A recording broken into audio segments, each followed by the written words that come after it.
The couple's relationship with their grandmother, the formidable Meemaw, had always teetered on a delicate balance.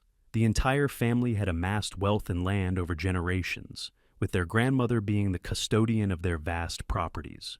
She wouldn't let go of any signing power to either of her sons. But beneath the idyllic facade of their countryside estate simmered a familial tension waiting to erupt. Would a threatening family emergency urge them to learn a lesson?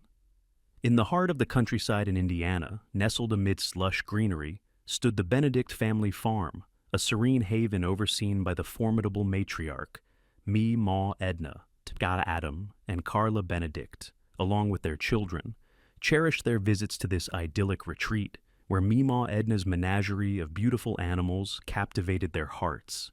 Life on the farm was simple, and both her sons Adam and Alex didn't have to work very hard for what they had.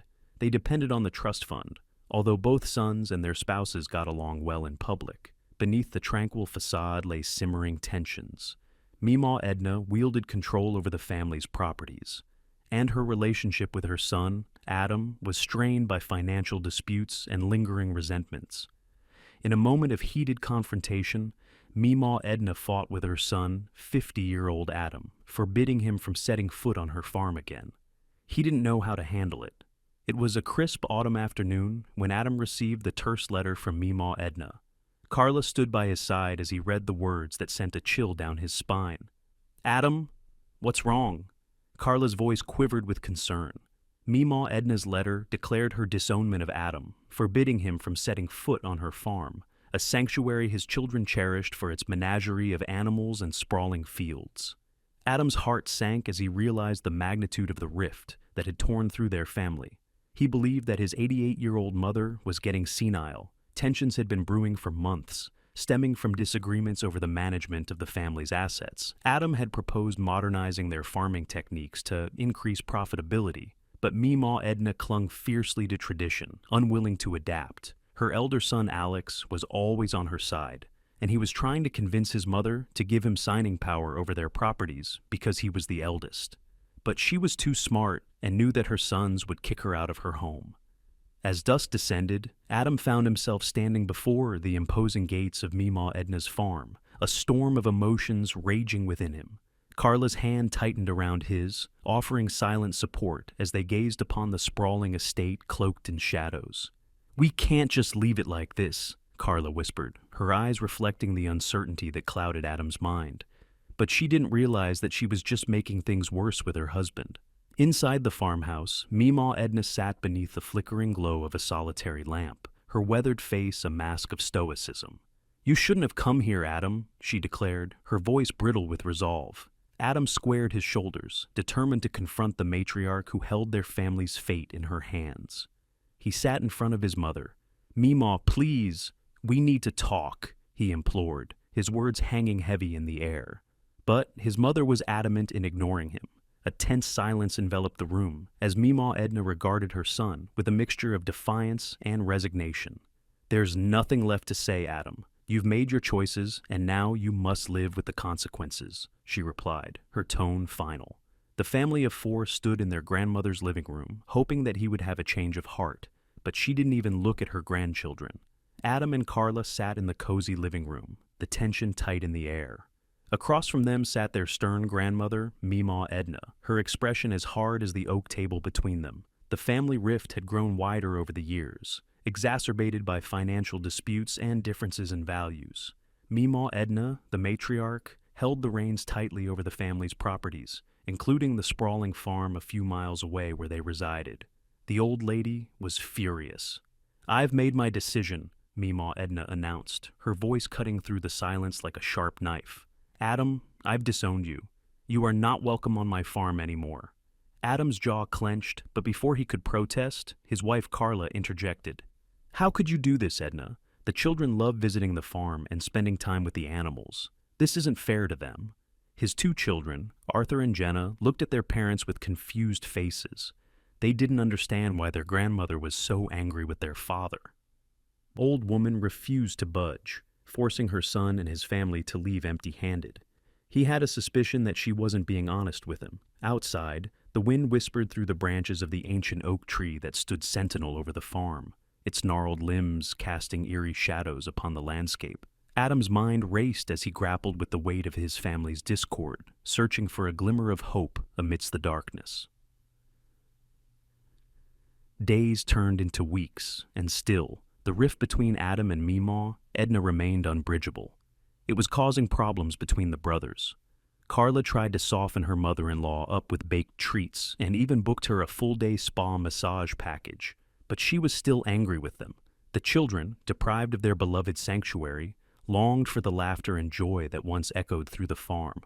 Would the family ever sort it out? In the quiet solitude of his own home, Adam wrestled with his pride and his love for his family. But Carla couldn't give him much advice. He was seeking a way to mend the fractured bonds that threatened to tear them apart. "We can't let this tear us apart," he murmured to Carla, his voice tinged with determination. But Meemaw Edna remained resolute, her gaze unwavering. As the family tension simmered, Adam and his brother Alex convened for a meeting one weekend to strategize their next steps. Meemaw Edna, a figure of authority and tradition, wielded control over the family's vast properties from her secluded farm a few miles away. Amidst financial woes and familial conflicts, she uttered the words that shattered the fragile bonds of kinship, disowning her own son, Adam, and forbidding him from setting foot on her land. Despite the rift, the allure of the farm remained irresistible, especially for Adam's children, who reveled in the freedom and joy it offered. They kept bothering their father about when they were going to visit Meemaw again, one fateful weekend, while Adam and his brother Alex convened to strategize their next move regarding their mother. A chilling realization struck. They wanted to make their mother a business deal to turn the farm into a resort ranch, and she could still live on the property. The allure of Meemaw Edna's farm remained potent, especially for Adam and Carla's children, who reveled in the company of the farm's enchanting animals. But would she agree? As sons, Adam and Alex convened to ponder their mother's fate. Oblivious to the brewing storm, Carla tended to their children, ushering them towards bedtime. The adults were engrossed in their discussion, unaware of the mischief brewing under their own roof. They realized that they hadn't heard the children in hours. Carla, engrossed in conversation with her sister-in-law, suddenly noticed the absence of their children. Two of their own and their niece and nephews. Where were they? Carla, feeling a tug of maternal duty, went to put the children to bed, only to find their rooms empty. It was her usual routine living with a big family. She called out for them, "Arthur, Gina, Amy, where are you guys? It's bedtime." She looked under the beds, but nothing. Panic seized her heart as she realized her two children, along with their nieces and nephews, were missing. What happened to the children? It was then that chaos descended upon the Benedict household. All four parents got up to search for their children on the massive farm. Carla discovered an empty nest. Her children, along with their cousin, had vanished into the night, leaving behind only traces of their playful laughter. Panic seized the air as the family frantically searched every nook and cranny, their voices mingling with the night's eerie silence. But there was no response. Panic seized the family as they scoured every nook and cranny of the farmstead, their frantic calls echoing through the silent expanse. The children were nowhere to be found. Their laughter was swallowed by the ominous silence. "This isn't funny, Arthur," Alex screamed, thinking his son was playing midnight hide-and-seek. The parents shone their flashlights in the stables and the barn, but they couldn't find them. As Alex called the sheriff's department, they realized their children were officially missing.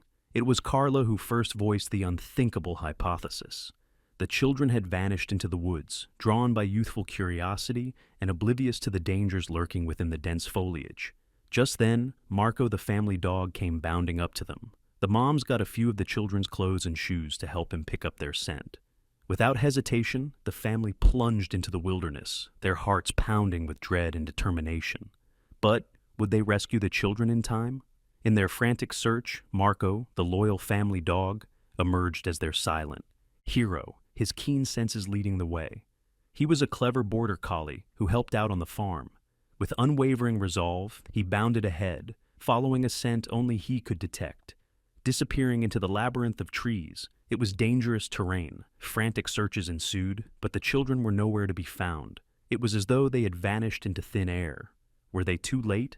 Time turned into an agonizing blur as the Benedict family scoured the wilderness, their hopes diminishing with each passing hour. Authorities feared the worst. Perhaps the children had strayed too far, fallen into the river, or gotten lost in the treacherous terrain of the mountains. Adam's fury reached a boiling point as he confronted Meemaw Edna, laying bare the consequences of her actions. She recoiled, guilt etched on her weathered face, realizing the gravity of the situation. Time blurred into the night as the family searched the wilderness, their hearts heavy with dread and uncertainty. It was an official search party since 5 children were missing. The authorities, too, joined the search, their somber expressions betraying the grim reality that loomed on the horizon. It had been 3 hours in the woods already. Adam's rage burned bright as he confronted his mother, laying bare the consequences of her actions. With each passing moment, fear tightened its grip, strangling hope. The farm families were starting to give up. But just when hope seemed to fade to mere embers, a glimmer of possibility emerged. Marco, faithful companion and guardian, returned with a clue. A scarf belonging to Lexi, Adam's daughter. He held the scarf in his mouth and growled as Arthur retrieved it from it. With renewed determination, they followed Marco into the heart of the woods, each step fraught with anticipation and dread. Could they trust Marco?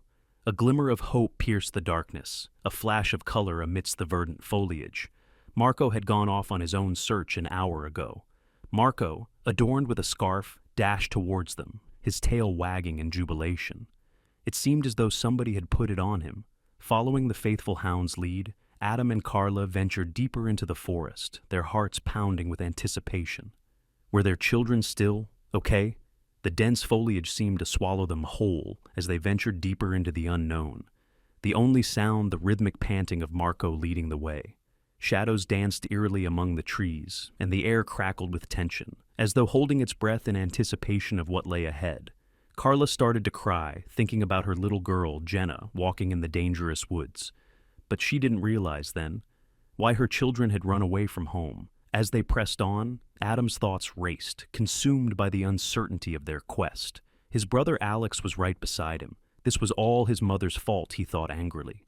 Would they find their children unharmed, or had fate dealt them a cruel hand?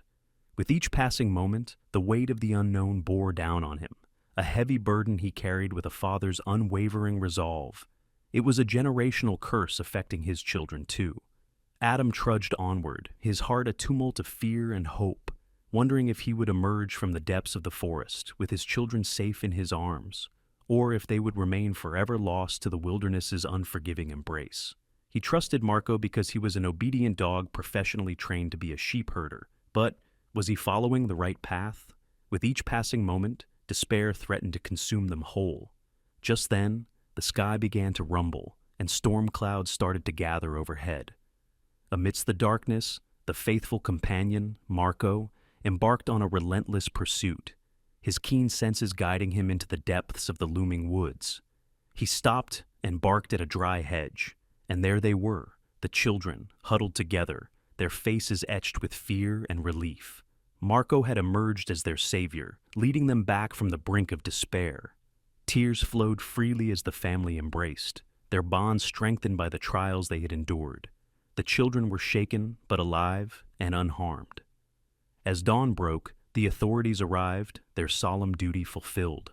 The children were returned to the loving embrace of their parents, their laughter echoing through the clearing like a melody of hope reborn. Amidst the joyous reunion, a lingering question hung in the air. Would Adam ever truly find solace in the wake of this harrowing ordeal?